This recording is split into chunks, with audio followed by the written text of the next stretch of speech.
2024-এ এটাই আমার last video ছিল। মানে হচ্ছে আমার কাটানো বেস্ট একটা দিন ছিল 2024-এ।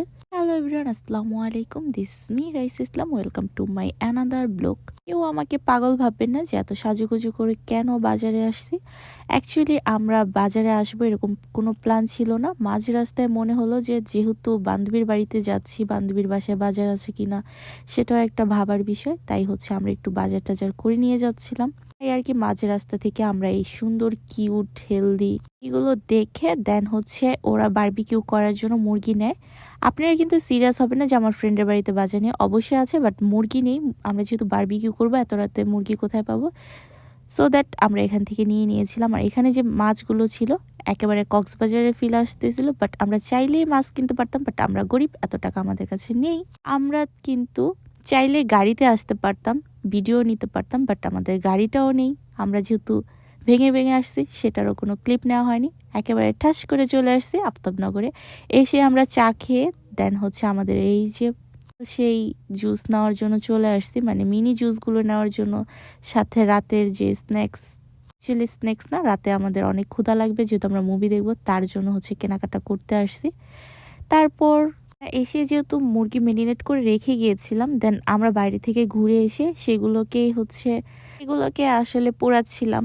আমরা তো বসে বসে আড্ডা দিচ্ছিলাম, তো কথা বলতেছিলাম। আমাদের প্ল্যান ক্যান্সেল হয়েছে সেই নিয়ে আমাদের বিন্দু পরিমাণও আফসোস নেই। অ্যাকচুয়ালি দোষটা যেহেতু হিমুর, তাই আমরা কেউ কিছুই বলতেছিলাম না। এখানে যদি আমার ইস্যু হতো বা মিতুর ইস্যু হতো বা সৌরভের ইস্যু হতো তাহলে অনেক কিছু হয়ে যেত। যেহেতু হিমুর ইস্যু তাই সবাই আমরা কেউই কিছু বলিনি। আমরা সারা রাত মুভি দেখতে দেখতে সকালবেলা ঘুমিয়েছি। ঘুম থেকে উঠে দেখি 12টা বাজে। অ্যান্ড এদিকে আন্টি আমাদের জন্য এতগুলো ভর্তা বানিয়েছিল, আর ফেভারিট একটা খাবার ছিল। আর তো মজার একটা ভর্তা ছিল আন্টির হাতের, সেটা আর বলে বোঝানোর মতো না। এই শুটকি ভর্তাটা আসলে এত বেশি মজা হয়েছিল, আর সেই সাথে এত এত আইটেমের ভর্তা মিলে আসলে আমরা বুঝতে পারতেছিলাম না যে আসলে আমরা ব্রেকফাস্ট করতেছিলাম অর লাঞ্চ করতেছিলাম। দেন খাওয়া দাওয়া করে কিন্তু আমরা বাইরে চলে আসছি টঙের দোকানে চা খাবো। আর এখানে একটা জিনিস খুব ভালো লেগেছে, জায়গায় জায়গায় একটা করে এরকম সুন্দর টঙের দোকান আছে। আর সেখানে যে সৌরভের মতো মজার মজার লাড্ডু খেতে পারবেন, মিতুর মতো ললিপপ খেতে পারবেন, বাট ও কিন্তু এটা অন্য কোথা থেকে কিনেছিল। এই সব দোকানে ললিপপ আবার পাবেন না। আমরা যে মার্টিন যাওয়ার জন্য এতগুলো আউটফিট কিনেছি সেগুলো দিয়ে যে আমরা 2025 সাল পর্যন্ত আর জামা কাপড় কিনা লাগবে না সেটাই বলতেছিলাম। সাথে আমাদের নেক্সট প্ল্যানও করতেছিলাম যেটা কখনোই সাকসেস হবে না, সেইগুলো নিয়ে আমরা হচ্ছে এখানে কথা বলতেছিলাম। আর এদিকে আমাদের চাটা রেডি হয়ে গেছে। আর এই সময় চাটা খাওয়ার পর পুরো একেবারে ফ্রেশ লাগছিল।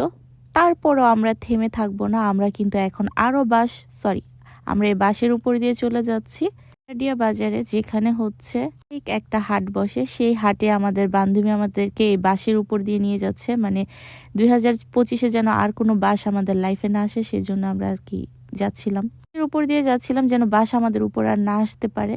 সো এই তো ফাইনালি চলে আসছে আমরা হচ্ছে সাপ্তাহিক সেই হাটে।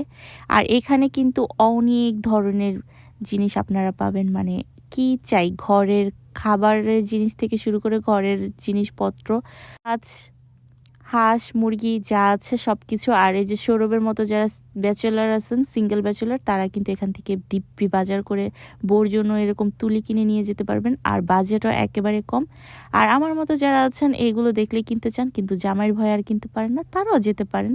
হাজব্যান্ড কিনতে দেন না তো কি হয়েছে, আপনারা মন মতো কিনে নিয়ে আসবেন আর পকেট ভর্তি টাকা নিয়ে যাবেন। আর কারণ এখানে 200 টাকা থেকে কমফোর্টার পাওয়া যায়, যেগুলো আমি কখনোই কিনবো না, আপনারা চাইলেই কিনতে পারেন। তারপর হচ্ছে এখানে অনেক ধরনের বিস্কিট, পাকোড়া আর অনেক কিছু ছিল। এখানে দেখবেন আপনারা ওরা দিয়ে জিলাপি মাখিয়ে দিচ্ছে, মানে এটা আর বলার মতো না। সুন্দর সুন্দর মগগুলো দেখে আর কি বলবো, শুধু আমি এগুলোরই ভিডিও করে নিয়ে আসছি।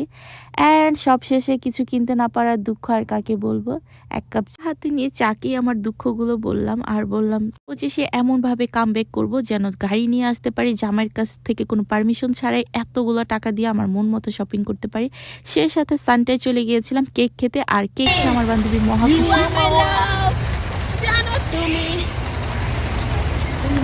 পারছেন সে কতটা খুশি। আর তারা অনেক নাচতে পারে, গান গাইতে পারে, আমি তো কিছুই পাই না, তাই আমি সাপের মতো হাঁটতেছিলাম। এটা হচ্ছে আমার হাজবেন্ডের কথা। ছিল আমাদের শেষ 2024-এ একসাথে কাটানো সবচেয়ে সুন্দর মুহূর্ত। তো ভালো লাগলে অবশ্যই লাইক কমেন্ট শেয়ার করবেন। আল্লাহ হাফেজ।